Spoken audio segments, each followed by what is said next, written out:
योगी की तरक्की से भाजपा में बवाल, योगी के बढ़ते कद से कौन हुआ परेशान, अमित शाह से क्यों की गई योगी की शिकायत। ये सच है कि योगी के मुख्यमंत्री बनने के बाद से ही उनके खिलाफ लगातार साजिश हो रही है। ठीक वैसे ही जैसे परिवार में एक आदमी का कद देख दूसरे को जलन होती है, इन दिनों कुछ ऐसी ही खिचड़ी लखनऊ के कालिदास मार्ग पर पक रही है। आखिर वो कौन है जो योगी को फ्री हैंड काम करने से रोकना चाहता है? योगी के साथ रहकर उनकी ही काट करने वाले वो चेहरे कौन हैं जिन्हें योगी स्टाइल अपनी आजादी में खलल लगती है? ये सब आपको कुछ मिनटों में पता चल जाएगा।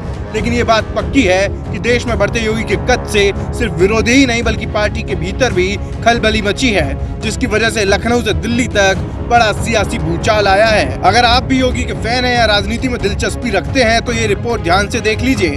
हर कोई जानना चाहता है कि साल 2021 में जिस तरह योगी को कुर्सी से हटाने की साजिश थी, क्या फिर कुछ वैसी ही साजिश को अंजाम देने की कोशिश है? कौन है वो जो योगी की कुर्सी के खिलाफ हाथ धोकर पीछे पड़ा है? पूरी बात बताएं उससे पहले ये जान लीजिए कि कहानी कैसे शुरू हुई।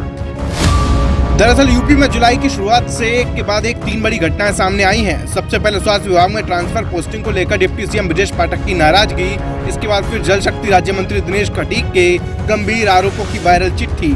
तीसरी और बड़ी घटना है कांग्रेस से भाजपा में आए जितिन प्रसाद के पीडब्ल्यूडी मंत्रालय में घोटाले की, जिसके बाद सीएम योगी का रौद्र रूप दिखा और मंत्री के करीबी ओएसडी समेत तमाम घोटालेबाजों को योगी ने सबक सिखा दिया।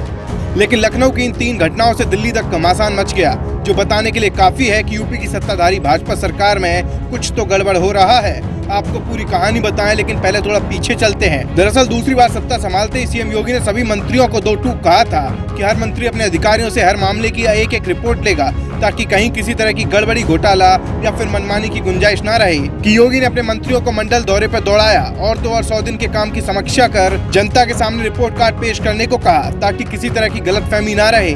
लेकिन योगी ने बात यहीं खत्म नहीं की, बल्कि घोटाला रोकने के लिए वो नजर रखते हैं कि कौन सा मंत्री कहां जाता है, किससे मिलता है और दिन भर क्या क्या काम करता है। इस पर भी सीएम योगी लगातार अपडेट लेते रहते हैं। घोटाला रोकने की इसी कोशिश के बीच सीएम योगी को बड़े घपले की जानकारी मिली तो उनकी नींद उड़ गई।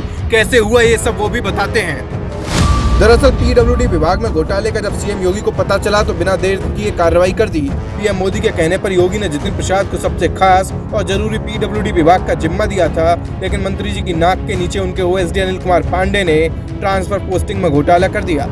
लेकिन योगी ने खबर लगते ही सबसे पहले ओएसडी अनिल कुमार पांडे के पर काट दिए। लेकिन ये बात जितिन प्रसाद को रास नहीं आई, यानी कि जितिन जब कांग्रेस की सरकार में केंद्रीय मंत्री हुआ करते थे तब भी अनिल कुमार पांडे उनके ओएसडी थे। और कुछ ऐसा ही फिर उन्होंने लखनऊ में योगी के साथ रहकर घोटाले की सोची तो वो ओएसडी साहब नाप दिए गए। गड़बड़ी क्या थी वो भी समझाते हैं। दरअसल पीडब्ल्यूडी विभाग में बिना योगी को जानकारी दिए हुए तबादले किए गए थे। 350 कर्मचारियों के ट्रांसफर हुए, जिनमें कुछ तो ऐसे थे कि जो इस दुनिया में नहीं है। एक इंजीनियर को झांसी में पोस्टिंग दी गई जो 3 साल पहले मर चुका है। राजकुमार नाम के दूसरे अफसर को इटावा से ललितपुर भेज दिया गया, लेकिन विभाग में कोई राजकुमार नाम का है ही नहीं। दावा तो ये भी है कि ओएसडी को पैसे न खिलाने पर कुछ अफसरों को दूर दूर के इलाकों में भेज दिया गया। जब सीएम योगी को इस बारे में पता चला तो ओएसडी समेत 6 अधिकारी फौरन हटा दिए गए। साथ ही उन्हें जांच के बाद जेल भेजने की तैयारी कर ली गई है। योगी का खड़ा रुख देखते ही जितिन प्रसाद भागते हुए दिल्ली पहुंचे और अमित शाह से मुलाकात की।